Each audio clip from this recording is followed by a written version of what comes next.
toda a vida de alguém. Eu não sei se você sabe, mas existe uma depressão que a pessoa ela fica enclausurada. É síndrome do pânico, ela não sai dentro da sua casa. Tudo isso, muitas das vezes ocorre por conta do medo. Os nossos medos se manifestam em muitas áreas da nossa vida. Eu sei, irmãos, sem medo de errar. Alguém tem medo de alguma coisa aqui. Eu tenho medo de algo. Irmão, eu acredito que vocês têm medo de alguma coisa. E nós estamos diante diante de uma cidade grande, diante de uma cidade que o contexto, quando você sai, você já sai com medo. Você já liga o carro entrando ali com medo, você vai sair. Quando você chega da mesma forma, já tem todo um esquema para entrar dentro de casa, e quando vai sair, tem todo o mesmo esquema. Então, esse é o meu medo, né? Eu fico pensando nessa questão. Mas existem muitos outros medos que, às vezes, eles transformam-se em doença, morte, medo de pessoas, medo de perder o nosso emprego, medo de ser mal compreendido, medo de ser rejeitado, medo de ser criticado, medo de ser esquecido por alguém, medo de ser injustiçado. E quantos medos existem no nosso mundo? Quantos? Eu acredito, irmãos, que este salmo, ele traz uma ideia para os nossos corações, de que o salmista, ao enfrentar os medos que ele vivia na sua jornada, na sua caminhada cristã, na sua caminhada de fé em Deus, ele entendeu que havia uma garra do medo sobre si. Este salmo ele é um alimento para aquelas pessoas que estão agarradas pelo medo, que estão enfrentando algum problema de medo. Medite nesse salmo, leia este salmo. Reflita na sua casa sobre essa questão. Frequentemente a gente enfrenta situações de medo. Frequentemente a gente passa por momentos difíceis. Ah, mas eu sou servo de Deus, eu não posso, eu estou isento disso. Irmãos, onde está escrito isso na Bíblia? Não existe isso na palavra de Deus. O próprio Senhor Jesus diz, olha, vinde, tende bom ânimo, eu venci o mundo, vocês vão enfrentar provações. A gente enfrenta situações de medo. Às vezes ficamos paralisados pelo sentimento de pânico. Eu sempre penso nessa perspectiva, entendendo isso, que a gente precisa a ajuda do Senhor para encarar alguns medos. E tem alguns medos que a gente não vai conseguir se desvencilhar deles, eles vão estar entrelados no nosso coração, eles vão estar internalizados nas nossas vidas, que só a ajuda do Senhor, só a bênção de Deus vai vir e fazer algo nas nossas vidas. Quando o medo firma as suas garras em nós, a gente tem que se confiar no Senhor. Nós ficamos paralisados, nos tornamos presas fáceis, presas que por qualquer situação nós nos tornamos vítima. Então, este salmo, ele será muito útil para a minha vida e para a tua vida. Ele será muito importante para nós encararmos o medo. Este salmo é uma canção linda, é uma canção maravilhosa, que vai nos ajudar a retirar essas garras profundas, paralisantes do medo na minha vida e na sua vida. Este salmo é um salmo de Davi, e é um salmo de uma pessoa que está enfrentando muitos problemas, que está enfrentando muitas adversidades, que está enfrentando um pedaço difícil. Irmãos, é possível que você esteja enfrentando um pedaço difícil agora na tua família, na tua vida, no teu trabalho. É possível que você esteja enfrentando um pedaço difícil. Quem escreveu este salmo, e no momento que ele escreveu, parece que ele não estava tendo folga. Quando ele se desvencilhava de um problema, acontecia outro. Quando ele pensava que ia ter um pouco de paz, ele vem outro problema, um atrelado ao outro. Você não sabe o que está passando, você não sabe o que está vivendo. O salmista Davi, ele diz, olha, você não sabe o que eu estou passando. Então, é um contexto muito atual para algumas pessoas que estão enfrentando alguns medos. Davi escreveu esse salmo, não se sabe propriamente. Alguns indicam, existem 3 possibilidades. Uma, de quando ele foi perseguido por Saul. Outra, quando Absalão, seu filho, se rebelou contra ele.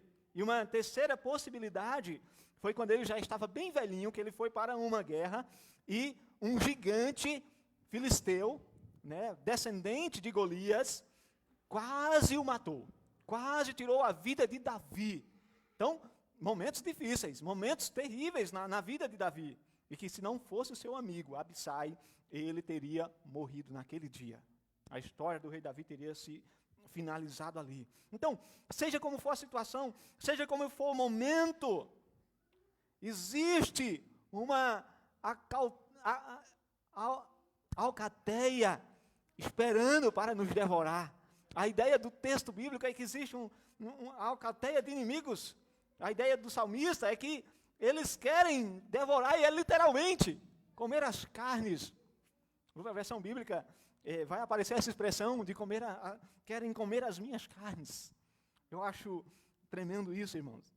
Quando a gente dá um pulo lá na armadura de Deus, nós vemos que nós temos muita parte de defesas, porque nós somos, de certa forma, de todos os lados a gente tem ataques, são muitos ataques. Nós só temos uma arma de defesa, que é a palavra de Deus, que é o calibre, como dizem alguns, né, mais pentecostais, eles dizem assim, é o calibre 66.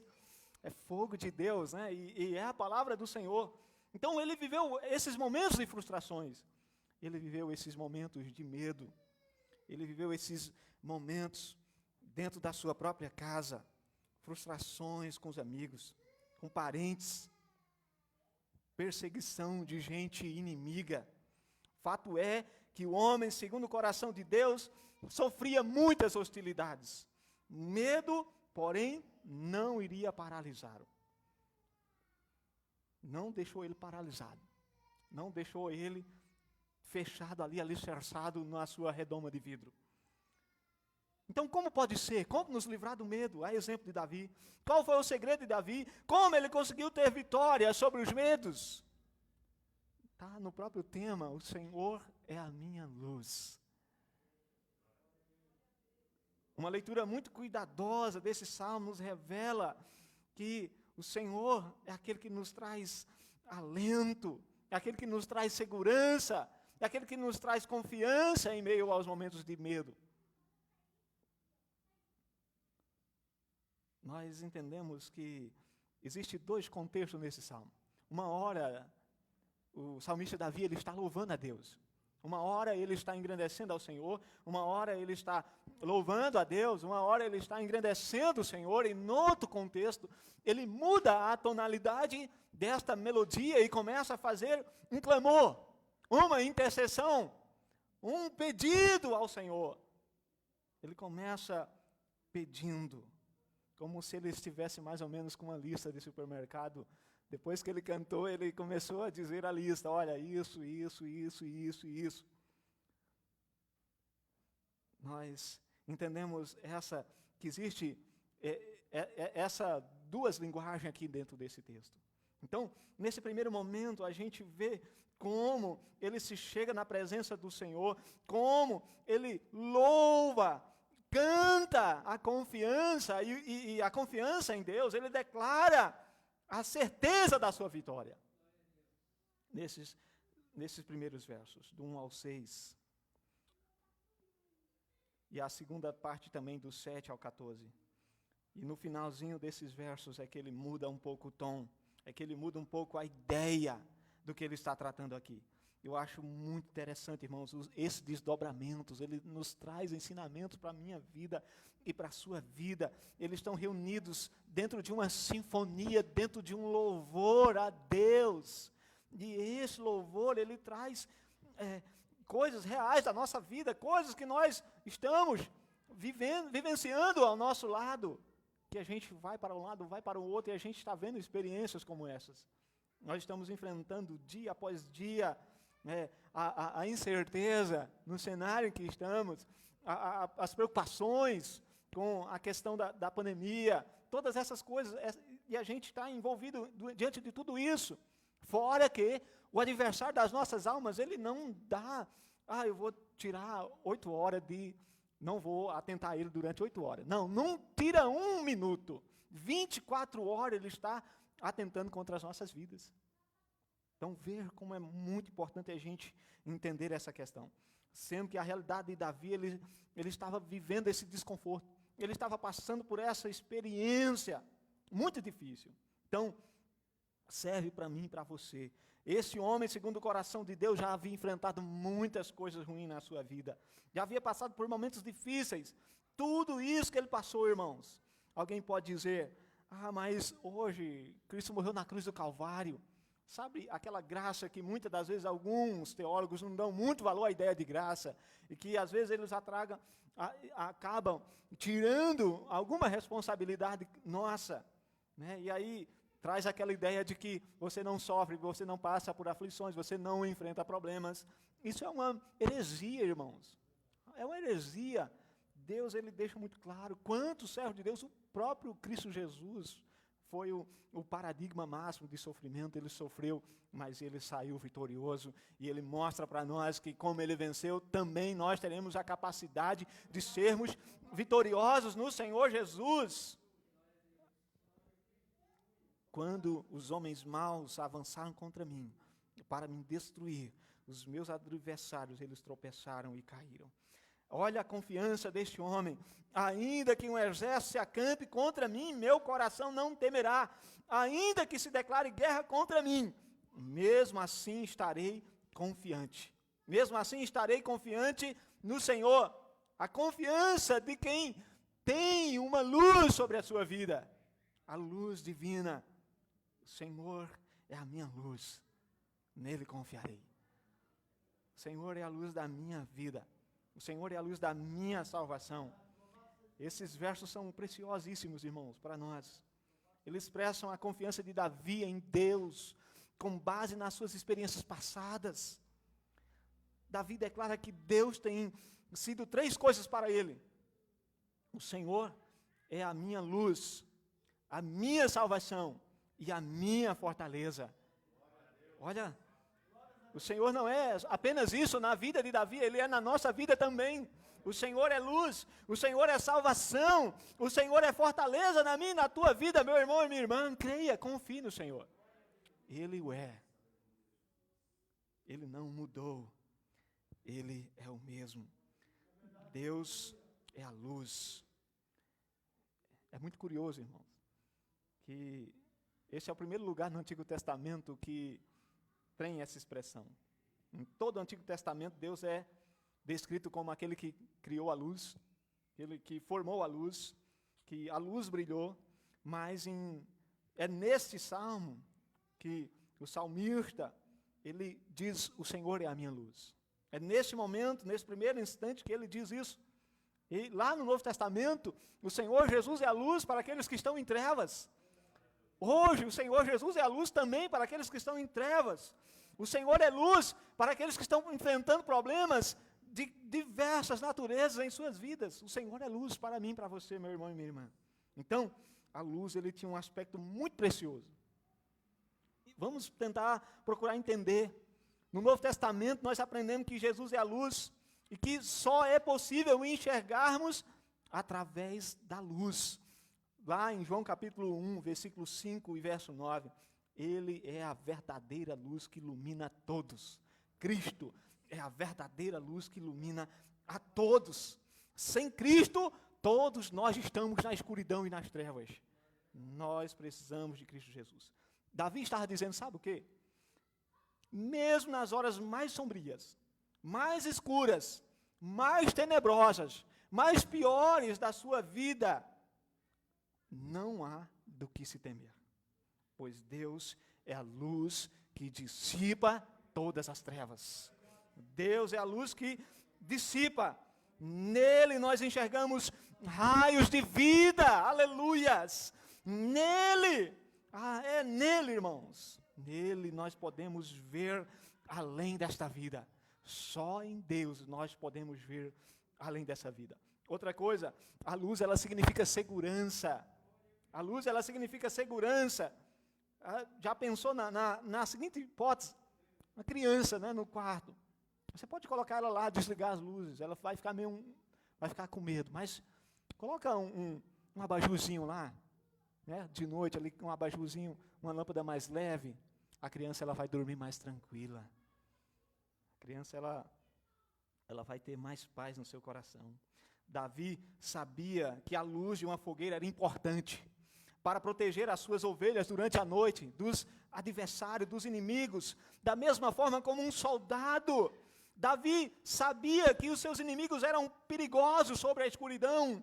Por esse exemplo, ao caminhar através de uma trilha escura, você pode carregar a sua lanterna, você pode levar algo que te traz iluminação, que te traz uma confiança, que você não vai andar com medo naquele escuro. Vamos imaginar que você mora num prédio, você vai estacionar seu carro, você com certeza, ou quando você vai ao encontro do seu carro, você acende a luz do celular, ou quando você sai, né, e está escuro, você acende também para sair na claridade, com medo de alguma coisa. Alguém que esteja ali, alguma coisa, algum perigo. Então a gente pensa nessa questão para, de fato, nos protegermos. Se nós estivermos ali com alguma luz, com alguma coisa, nós nos sentimos um pouco mais confiantes. E pensando na questão da guerra, se um exército chegasse à noite, ele na escuridão, ele iria matar todos. Hoje, as maiores tecnologias desta área de defesa, eles têm trabalhado em equipamentos que consigam perceber o calor do adversário. Então, aqueles óculos, você já deve ter visto nos filmes de ficção científica, de que eles colocam os óculos, os soldados colocam os óculos, e eles vão ser muito mais vitoriosos do que os outros, do que os demais, que não têm essa mesma tecnologia de ver na escuridão, enxergar através das paredes, porque a tecnologia faz eles enxergar o calor do adversário que está do outro lado. Então, Davi está com essa ideia de que a luz vai trazer proteção para si, que a luz vai trazer cuidado, que a luz vai trazer a luz de Deus, não é a luz da fogueira em si, mas a luz que vem do Senhor. Ele, mesmo que passando no vale de sombra de morte, a luz do Senhor ilumina a sua vida. A luz do Senhor se mantém acesa. A luz do Senhor tem que estar acesa na minha vida e na sua vida, meu irmão e minha irmã. Creia, confie nisso. Acredite no Senhor. O Senhor é a minha lâmpada. O Senhor ilumina a minha vida nos dias de escuridão. Aleluias! Louvado seja o nome do Senhor. O Senhor é a minha salvação. Davi também diz que Deus é a sua salvação no verso 1. Isso tem a ver com a libertação e resgate. Deus não se limita a resgatar seu povo, Ele mesmo, o seu salvamento, a única coisa, mas Deus, a ideia de Davi é que Deus é algo, Ele se apropria desta salvação em Deus. Nós, em Cristo Jesus, temos que nos apropriar dessa salvação em Cristo, na cruz do Calvário. Temos que nos apropriar dessa salvação, ter certeza dessa salvação na minha mente, na sua mente. Davi estava dizendo que ele por si só não conseguia se salvar. Ele precisava do Senhor. O Senhor é a minha salvação. Você acha que você consegue se salvar sozinho? Você acha que você consegue se salvar sem Cristo? Você acha que você consegue se salvar sem o senhorio dele na minha vida e na tua vida? Será que eu consigo me salvar se eu não tiver o Senhor na minha vida? Irmãos, não existe salvação em outro nome debaixo dos céus, a não ser Jesus Cristo, homem, a não ser em Jesus. Nós não conseguimos salvação sozinho, só no Senhor, só nele. Então veja a ideia de Davi. O Senhor é a minha salvação. Já jogando luz para o Evangelho, já jogando luz para a cruz, já jogando luz para a triunidade ali na cruz, para Jesus. O Senhor é a minha fortaleza. A confiança de Davi continua. Deus é a minha fortaleza, Deus é o meu refúgio. Algumas versões traduzem como força, Deus é a minha força. Mas qualquer que seja o resultado, irmãos, o sentido é o mesmo. O sentido da palavra é a mesma. Deus não só protege um ou outro, mas Ele protege todo aquele que se aproxima dEle e faz dEle a sua confiança. E faz dEle a sua torre forte. E faz dEle o seu lugar de refúgio. E faz dEle o seu abrigo. Lá no Salmo 91, aquele que acampa embaixo ali da proteção do Senhor, ele está resguardado. A gente precisa reconhecer cada dia isso. Então, Deus é luz, Deus é salvação, Deus é fortaleza para Davi. Esta realidade era muito poderosa na vida dele, irmãos, e ela precisa ser poderosa nas nossas vidas. A gente precisa acreditar nisso. Por que ter medo? ainda. Então, por que estremecer? O salmista sabia que se Deus era por ele, eu acho que ele já estava sendo alimentado pelo Santo Espírito. Se Deus é por ele, quem seria contra ele? Ninguém, irmãos. Nós temos certeza de que ninguém. Olha o que ele diz: quando os meus adversários vierem para devorar a minha carne, quando os meus inimigos e adversários me atacarem, eles vão tropeçar e cair. Ainda que um exército me cerque, meu coração não temerá. Ainda que invistam contra mim, permanecerei confiante. E só foi possível para Davi obter vitória sobre o medo, porque Deus tornou-se dele a sua luz. Deus tornou-se dele a sua salvação. Deus tornou-se dele a sua fortaleza. E ele precisa ser a nossa também, a nossa luz, a nossa salvação, a nossa fortaleza. Ele não apenas tinha conhecimento dessas coisas, mas ele interiorizava isso. Ele vivia essas expressões. Ele vivia isso. Então, o pior de todos os medos, irmãos, eu acredito que, se perguntar aqui, né, a gente teve a lição falando desse assunto, o pior de todos os medos, acho que é o medo da morte. Eu confesso, irmãos, que no momento, quando a gente começou na fé, eu dizia assim: não, eu não quero morrer, eu quero estar vivo na vinda do Senhor Jesus. Eu quero estar lá, né? Eu quero estar firme. Eu quero estar vivo no dia que o Senhor Jesus aparecer nos céus. Eu quero ser transformado. Aí depois eu comecei a ler o Apocalipse. Eu disse: menino, as coisas vão esquentar. As coisas vão ficar difíceis. Eu não sei se eu consigo resistir. Vou ter capacidade de ficar firme. Então, Senhor, se o Senhor quiser me dar o descanso antes, amém. Se o Senhor quiser me levar à morte antes, amém. Não tem problema. Mas eu acho que, às vezes, esse é um dos medos maiores da humanidade. Quando a gente olha para essa questão da morte, uma vez eu visitando uma senhorinha, quando a gente era seminarista em Vila Medeiros, e ela já dormiu no Senhor, já faleceu, ela dizia: olha, pastor, Deus já me mostrou como vai ser o arrebatamento. Eu vou estar aqui na minha casa, eu vou subir com asas, ela dando a expressão.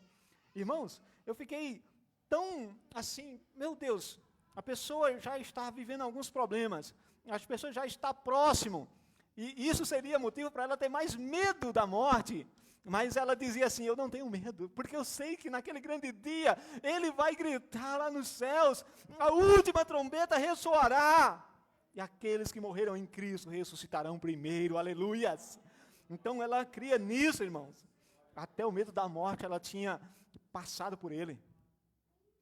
Depois eu achei melhor que as coisas, vai ficar tão difícil, eu acho que é melhor que eu esteja já guardado no Senhor. Mas eu fico pensando daquela geração que vai estar naquele grande dia do Senhor, que situações eles vão viver. Então, eu quero lembrar aqui, irmãos, outro dia eu estava ouvindo acerca de um pregador, que ele estava nos seus últimos momentos de vida. Ele estava vivendo a situação mais difícil e nos seus últimos momentos de vida, Jonathan Edwards, ele disse uma frase, minutos antes de morrer. Ele olhou para todas as pessoas que estavam à sua volta e disse: agora, onde está Jesus de Nazaré? Meu verdadeiro e fiel amigo. Depois que ele diz essa frase, ele fecha os olhos. As pessoas que estavam ali na cabeceira da cama, do local lá no hospital que ele estava, pensavam que ele havia morrido. Pensavam que ele já tinha ido embora do mundo dos vivos. Então, ficaram surpresos. E, de repente, ele disse a sua última frase em vida. Ele proferiu a sua última frase: confie em Deus e você não precisa temer. Confie em Deus e você não precisa temer. Jonathan Edwards, ele foi um grande pregador, uma grande pessoa de Deus. E eu acredito, irmãos, você, se quiser ler uma biografia, leia a biografia deste homem de Deus. Ele foi um instrumento de Deus e fez coisas grandiosas no Evangelho de Jesus. Trouxe muitas bases para a Igreja de Cristo Jesus. Então, fica essa frase para nós. Reflita, irmãos. Reflita na nossa casa, no seu lar. Você, a exemplo de Davi, deve fazer isso, confiar no Senhor. Confie em Deus. Novamente eu quero dizer, o que eu não estou dizendo, irmãos, é o seguinte. Eu não estou dizendo para a gente encarar essa questão da pandemia relaxadamente. Não, eu não estou dizendo isso. Eu estou dizendo a gente tomando todos os cuidados, todas as questões de protocolos. A gente precisa ter uma mente com a cosmovisão cristã de que nós temos um Deus todo-poderoso, nós temos um Deus que opera maravilha. Né? Eu até comentando com algumas pessoas, eu já passei por essa experiência de pegar Covid. Glória a Deus, irmãos. Para mim, graças a Deus, a minha imunização estava boa, a minha imunidade estava boa, né? E eu não fiquei tão grave. Mas a gente tome todos os cuidados, né? Seja uma pessoa prudente, né? Máscara, álcool gel e tudo. Nós fomos levar as crianças no hospital e a gente ouve várias notificações de crianças também pegando Covid. Crianças de 3, 4, 5 anos, tratando de Covid. Então veja como é sério. Mas diante de todo esse panorama, diante de todo esse cenário crítico na área da saúde, mesmo diante disso, Deus não deixou de ser Deus. Deus é o Senhor. Confia no Senhor inteiramente, entrega a tua vida no Senhor. Amém? Pela hora, irmãos, nós vamos deixar a segunda parte para outro dia. Amém? Eu quero convidá-los a se colocar de pé. Nós vamos orar pelas ofertas. Eu gostaria de convidar o pastor Sérgio para interceder em favor das ofertas, em nome de Jesus.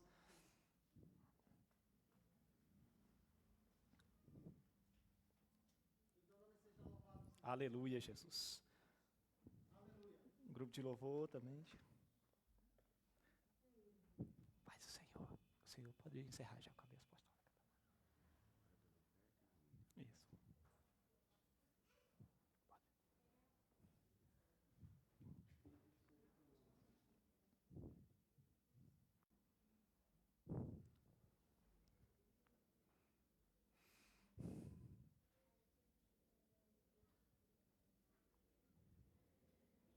Aleluia, Jesus. Glória a Deus. Ouvimos aí a palavra do Senhor. Eu quero convidar você que está aqui no templo a se postar em pé. E você que está aí na sua casa, participando desse momento de oração, você possa também orar conosco. Nós vamos orar com 2 propósitos aqui. O primeiro deles, a aplicação desta palavra maravilhosa em nossas vidas. Vamos confiar em Deus de todo o coração. Estamos nessa série Confiança e Esperança. Que a gente possa se firmar, realmente confiando no Senhor. E nós vamos levantar um clamor, para que esta palavra, ela encontre morada no nosso coração, eu e você possamos estar firmados em tudo aquilo que foi dito aqui nesta tarde, de que Ele é a nossa luz, é a nossa fortaleza, Ele é a nossa salvação. Deus é para nossas vidas todas estas coisas. Então quero te convidar, meu irmão, minha irmã, a gente orar nesse momento, para que esta certeza encontre morada no nosso coração e a gente possa viver desta maneira, para que Cristo seja glorificado. Feche os teus olhos e abra a tua boca e ore comigo. Pai querido, Pai de misericórdia, fiel e maravilhosa é a tua gloriosa palavra, Pai. A tua palavra, com certeza, Pai Santo, ela foi enviada pelo Senhor nesta tarde, com o propósito de alcançar os nossos corações, a nossa vida, de uma maneira profunda e poderosa, para tirar os nossos medos e para que a gente possa confiar em Ti, Senhor, em nossa caminhada. Ajuda-nos, ó Senhor, a vencer todo tipo de impedimento, o obstáculo, a barreira, meu Deus, da incredulidade que muitas vezes bate na porta do nosso coração.